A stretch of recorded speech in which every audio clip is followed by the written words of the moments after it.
Tim and Ross Fisher.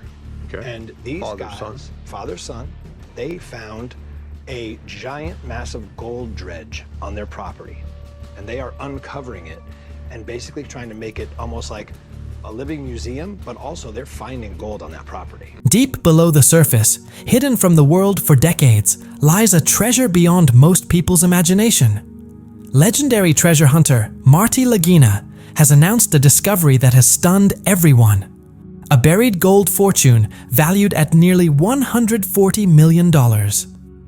This is no ordinary find. It's a tale filled with mystery, danger, and relentless determination. A secret that has waited centuries to be revealed. How did Marty uncover it? What obstacles stood in his way? And what does this discovery mean for history and for the future of treasure hunting? Today, we dive into the extraordinary journey behind this massive find, following the clues, the hidden routes, and the risks taken in the pursuit of a fortune that could change lives forever. If you're fascinated by hidden secrets and unbelievable true stories, be sure to subscribe and turn on notifications so you never miss a discovery that shakes the world. The promise of a pirate's fortune brings a new dawn to holiday Florida. But this is no vacation.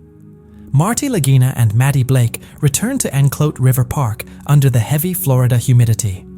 The area is steeped in whispers of enormous wealth, and they are back for one reason: perseverance. That relentless drive fuels their search for what could be one of the largest undiscovered treasures in North America. The lost fortune of Louis Horry, a notorious French privateer who terrorized the seas over 200 years ago. When you think about the numbers, Marty explains, the potential value of this gold, up to $400 million in today's currency, it's absolutely breathtaking. The legend is as detailed as it is grand. Historical accounts describe Horry, with the help of trusted indigenous allies, dividing an enormous treasure into 11 separate caches. The total value is estimated at around $140 million in gold. For centuries, the story has survived as local folklore, a ghostly tale whispered along the water. But for Marty and his team, along with the on-site crew led by Joe Zizda, this legend feels very real. They believe they are standing at the heart of the story, near an old Spanish well that appears as a key marker on a long-forgotten treasure map. Previous digging efforts came up empty, but with 10 possible targets still unexplored, anticipation hangs thick in the air, almost heavier than the Florida heat. Shovels are ready. The team believes that today, their persistence might finally be rewarded. But this isn't just about gold. It's a race against time, history, and uncertainty. The secrets buried beneath them may be far more complicated than a simple chest of coins. Before the first shovel breaks the ground, technology takes center stage. Researcher Michael Gattuso spends the early hours conducting a detailed ground-penetrating radar survey. This isn't guesswork. It's a precise, calculated approach. The radar sends waves into the earth and captures the reflections, creating a digital image of what lies below. We rescanned the area, Gattuso explains, and when we followed the 18-foot circle, we found several strong possibilities. One here, one there, all within about 10 feet. The problem is, they're roughly 10 feet deep. For modern explorers, this technology is the closest thing to X-ray vision. Gattuso's goal is clear: identify the shallowest targets, spots the team can reach without massive destructive excavation. He calls Marty and the crew over to review the results. The screen lights up with a series of compelling anomalies, strong candidates for hidden treasure. A clear pattern emerges. Several hits align perfectly along the 18-foot circle Marty calculated using historical data. It feels too precise to be coincidence. But there's a setback. Most of these promising targets are buried deep, 10 feet or more, making them difficult to reach. Then, Gattuso points to one standout anomaly. One target is different. It's much shallower, only 5 to 6 feet down, and sits exactly on the perimeter Marty identified. It's accessible, mathematically sound, and digitally convincing. There's no debate. A surge of renewed energy runs through the exhausted team. This is the spot. This is the target. As they grab their tools, no one expects that the first discovery won't be gold, but a simple rusted object that changes everything.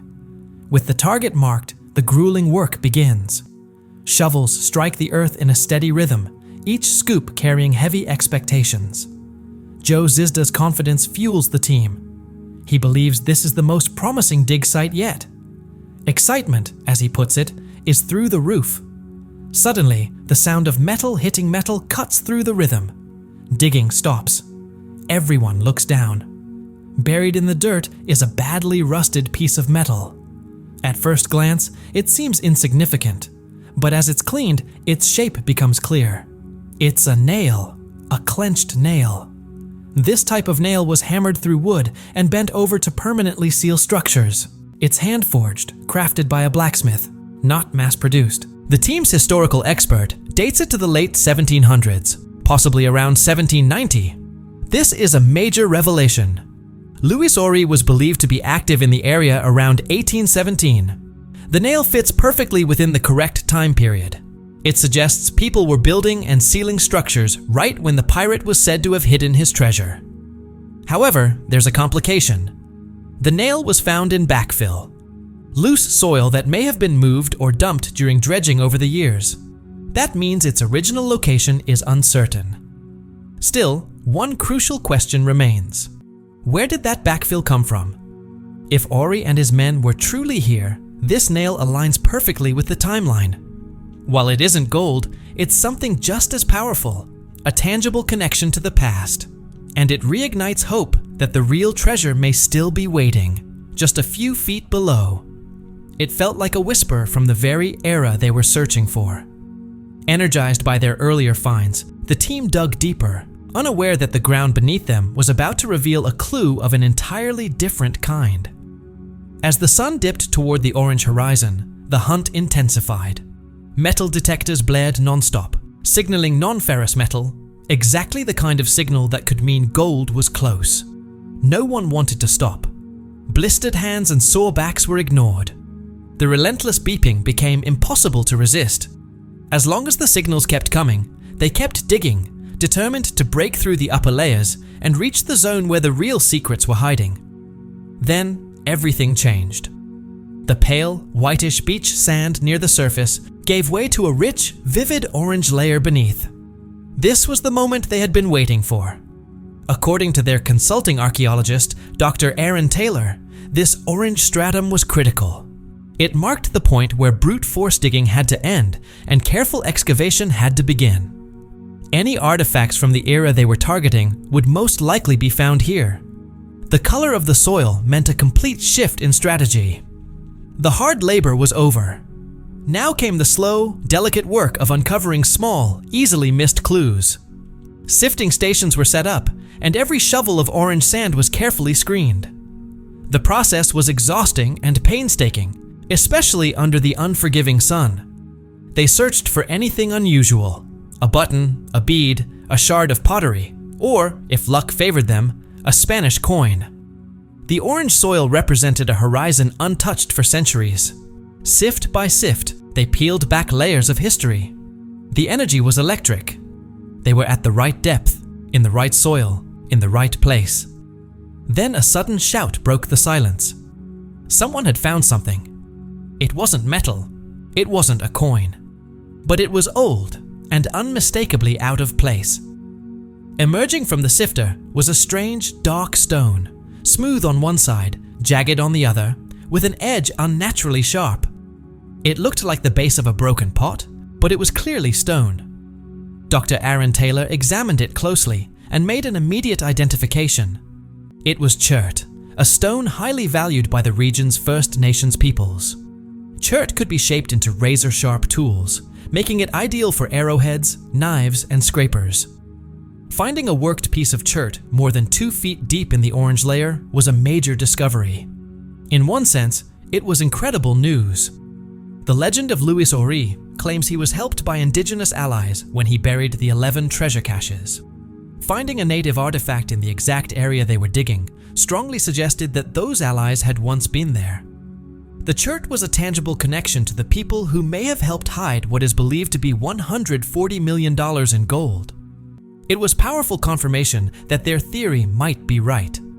But as the excitement faded, a chilling reality set in. The discovery of a First Nations artifact could bring everything to a halt. It could legally classify the site as a protected archaeological area. If that happened, all digging would stop immediately. Their hunt could end, not because they were wrong, but because they were exactly right. Their private search for buried gold had collided with public history. The chert was both their strongest clue and their greatest threat. One small stone now placed their multi-million-dollar operation in serious legal danger. The once buzzing dig site fell silent. The thrill of discovery vanished, replaced by a heavy, suffocating sense of dread.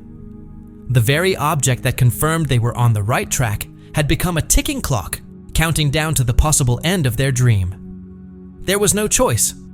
Following strict archaeological regulations, the find had to be reported. Dr. Aaron Taylor was given the most critical task of the expedition, making the phone call. He contacted the Tampa History Center and explained everything. In that moment, the dig changed completely. It was no longer a private treasure hunt driven by determination and hope. It had become an official case, controlled by authorities far removed from the site.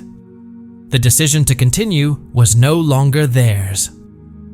As Dr. Taylor stepped away to make the call, the rest of the team stood helplessly. Shovels and tools lay abandoned. Marty Lagina, a man known for action and persistence, stood motionless, his face filled with concern. Matty Blake paced back and forth, frustration clear in every step. Joe Zizda and his crew, who had poured sweat and effort into the hole, now stared at it like a grave for their hopes. The thought was impossible to ignore. This could be the end. They might be forced to walk away from a spot they believed held a massive fortune. All the hard work, the GPR scans, the blisters, the aching backs, the unwavering belief could come to nothing. All because of a single stone and a single phone call. The fate of their $140 million dream now rested with someone sitting in an office miles away. The usual sounds of the Florida park seemed to disappear. The silence was overwhelming as the team tried to read Dr. Taylor's body language while he spoke quietly into the phone, describing the artifact, the orange soil layer, and the historical context of their search. Was he hopeful? Was he defending their case? No one could tell. Every pause, every nod sent waves of anxiety through the group. This calm, professional conversation felt like a high-stakes battle. Seconds stretched into what felt like hours. Their future swung back and forth, impossible to predict. They were learning a harsh truth. Some treasures are protected by more than dirt and time. They are guarded by the unyielding power of the law. Is it fair for a search for lost wealth to be stopped by a single stone? Please subscribe to the Timefold channel, and don't forget to like.